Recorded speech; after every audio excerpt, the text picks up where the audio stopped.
Selamat siang, perkenalkan nama saya adalah Alvan Miranda, saya adalah pengelola bahan pustaka di Museum Nasional.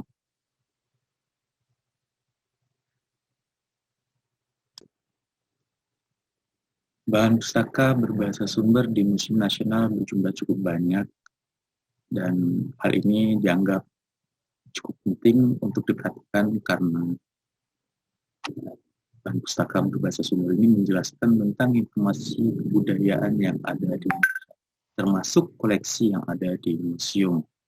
Oleh karena itu, hal ini sangatlah penting untuk diperhatikan, untuk dikelola, dan untuk diolah menjadi sumber rujukan bagi kita di masa mendatang.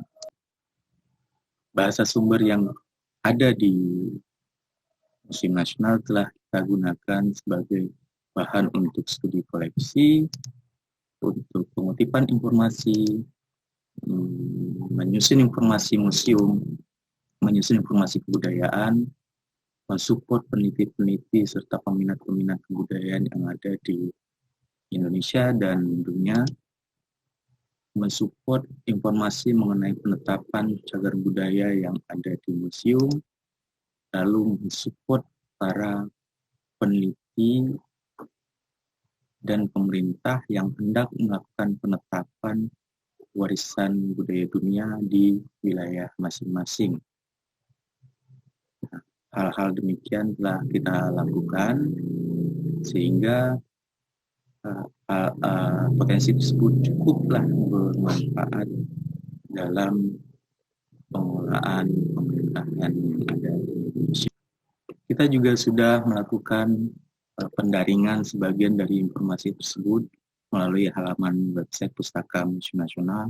Dapat Bapak Ibu lihat di bagian kanan atas, itu adalah domain perpustakaan Museum Nasional. Domain perpustakaan Museum Nasional itu kita bagi menjadi beberapa platform yang termuara kepada ensiklopedia Museum Nasional. Ada di antara yang lainnya seperti buku, lalu jurnal, lalu dokumen penetapan warisan budaya, lalu katalog buku yang tersedia di Museum Nasional, lalu ada foto-foto bersejarah.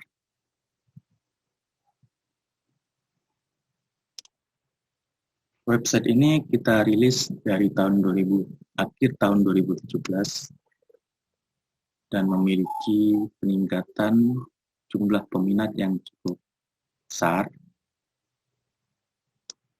Dapat dilihat pada tabel bahwa pada tahun 2017 hanya diakses oleh satu pengunjung, dan itu berbeda sekali dengan yang terjadi pada tahun 2020 ini. Ada sekitar 55.781 pengunjung ke website. Artinya ini adalah kesempatan kita ya di masa sekarang mengolah informasi secara online, dan ternyata peminatnya cukup tinggi.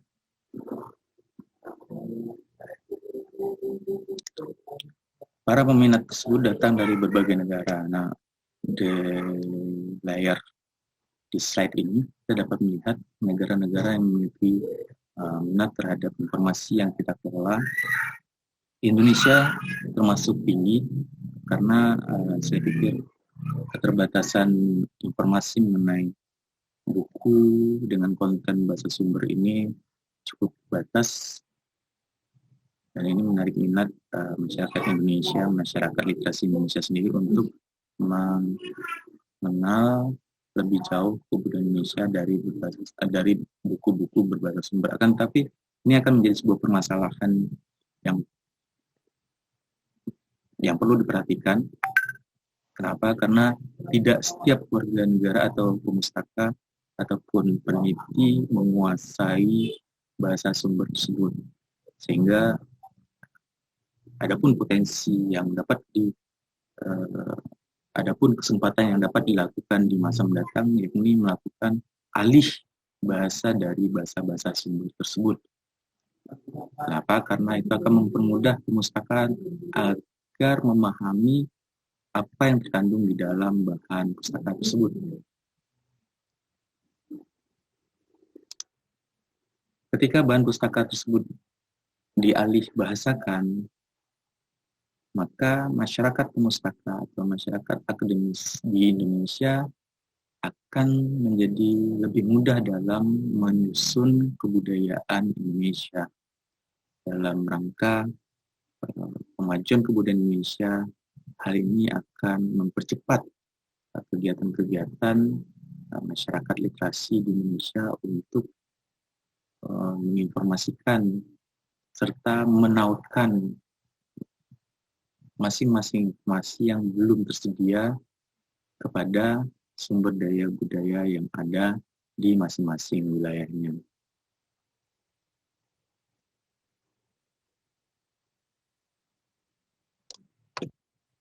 Terutama bagi kita di museum, itu akan sangat membantu dalam hal-hal yang telah kita lakukan sebelumnya dan kita jadikan sebagai satu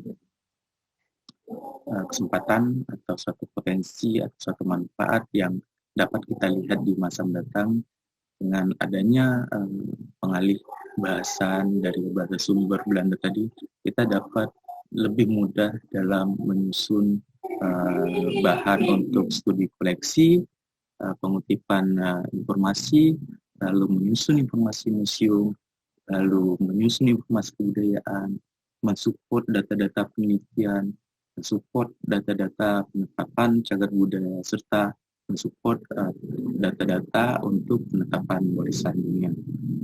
Jadi sejarah panjang Nusantara yang telah didokumentasikan oleh bangsa Eropa dengan menggunakan bahasa sumber tersebut berawal dari perjalanan The Houtman pada tahun 1599 memasuki Nusantara dan terus didokumentasikan oleh VOC serta pemerintah Hindia Belanda, dan data ini diberikan sebagai data-data yang cukup besar namun masih bersifat cetak, bersifat luring, dan memiliki potensi besar untuk didaringkan, apalagi daring dalam bentuk alih bahasa yang sudah mudah dapat dipahami oleh masyarakat Indonesia. Sekian dari saya.